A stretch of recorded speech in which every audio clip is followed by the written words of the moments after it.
Let us pray.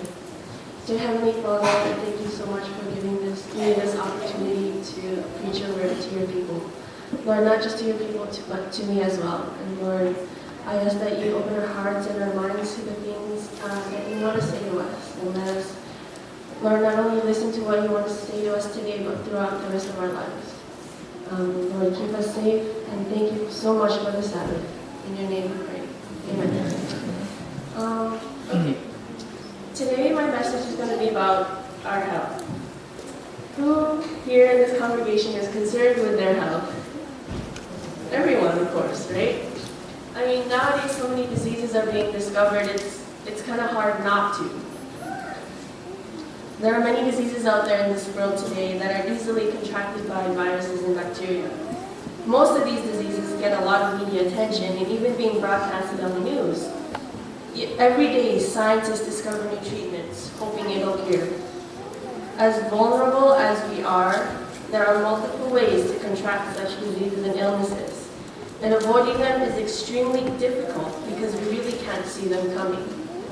But today, I'm going to shed some light on a disease that I believe has not been researched or publicized a lot, or even maybe not at all in our modern day.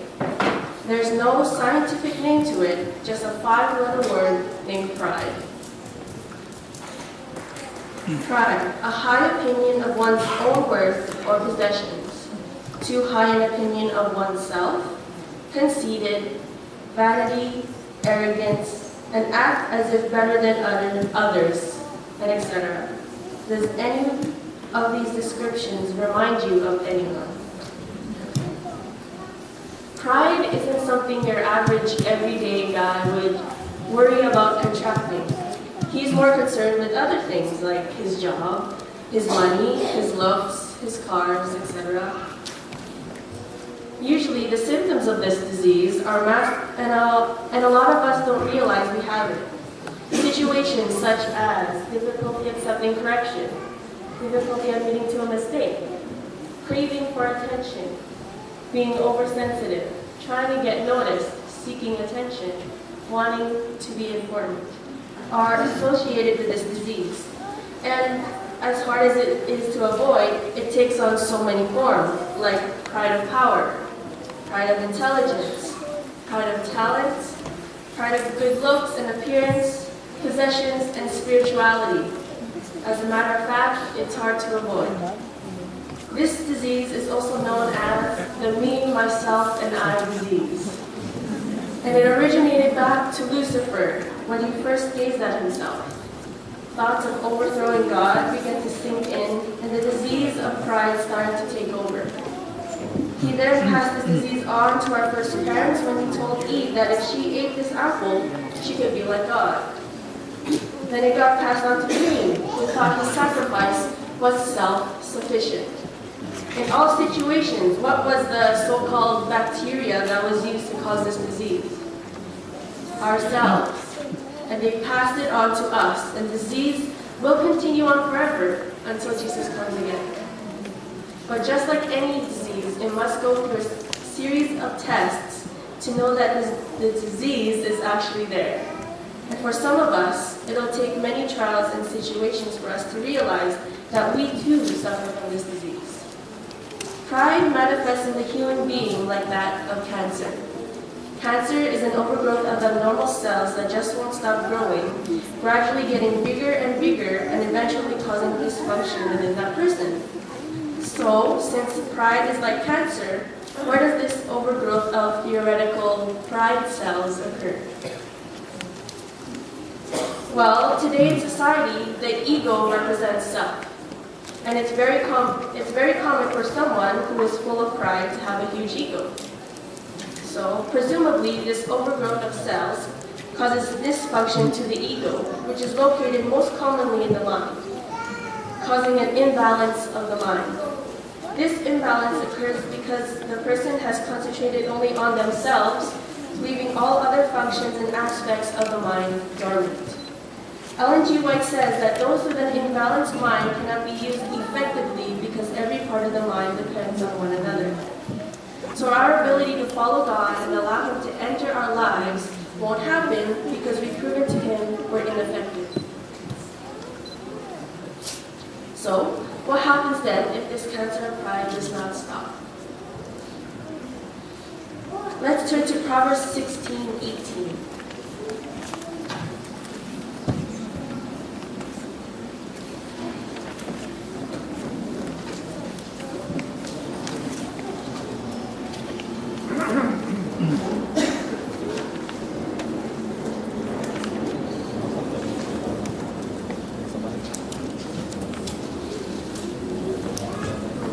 It says, "Pride goes before destruction, and a haughty spirit before a fall." Notice how pride, something that's intangible, is personified, meaning it's given characteristics of a human being. Proverbs 16:18 says, "Pride goes before destruction, and a haughty spirit before a fall." This verse is given movement to pride itself. I mean, to fall, you must be moving, right? In that case, there must be a source of action to pride to move before destruction. So what moves pride to go before destruction? Ourselves, our thoughts, and the decisions we make. Pride won't move unless you don't want it to. I know it's easier said than done. It's just we gotta stop feeding our pride and selfish desires. It'll only bring us closer to our own destruction. Another thing about pride is that it acts like a barrier. People are full of pride often don't seek help or ask for advice. They don't listen to others or get up the courage to apologize. This blocks us from having fellowship with other people. How then are we, full of pride, are to make disciples unto men if the only person we are concerned with is ourselves? I mean, not only does it stop us from doing God's work, but it can have a devastating impact on social relationships. Think of someone whom you describe as conceited. What kind of relationship do they have with others? Another devastating characteristic of pride is that it's a vicious cycle.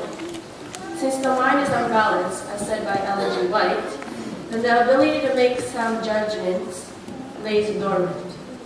Making right decisions has conjugated and joined with that inflated ego, and the decisions are now based on self, which means that he's blinded by his own pride, making him unable to recognize that this me, myself, and I disease is destroying him. He doesn't even know it until one of us gains the courage to tell this person that they are in the wrong. If that is not enough, and usually at this stage it isn't, God himself will use circumstances in this proud person's life to shame him and for sure humble him down to complete humility. Should we be so flat on our face to the ground before we learn humility? That is our choice. In the Bible, when thinking of this pride issue, I thought of the chosen people, but most specifically the Pharisees. Throughout the Gospels, we see a lot of Pharisees and scribes acting very supremely and kind of lording over the sinners.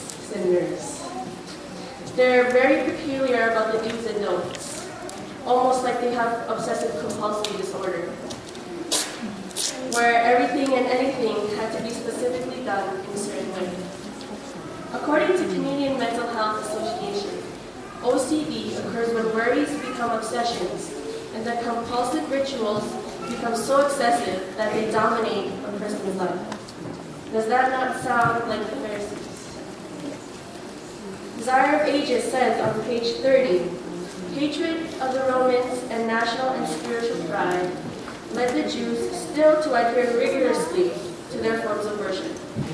The priests tried to maintain a reputation of sanctity by scrupulous attention to the ceremonies of religion. The people in their darkness and oppression, and the rulers' thirst for power, longed for the one who would vanquish their enemies and restore the kingdom of Israel. They studied the prophecies, but without spiritual insight. Thus, they overlooked those scriptures that point to the humiliation of Christ's first advent, and misapplied those that speak of the glory of his second coming.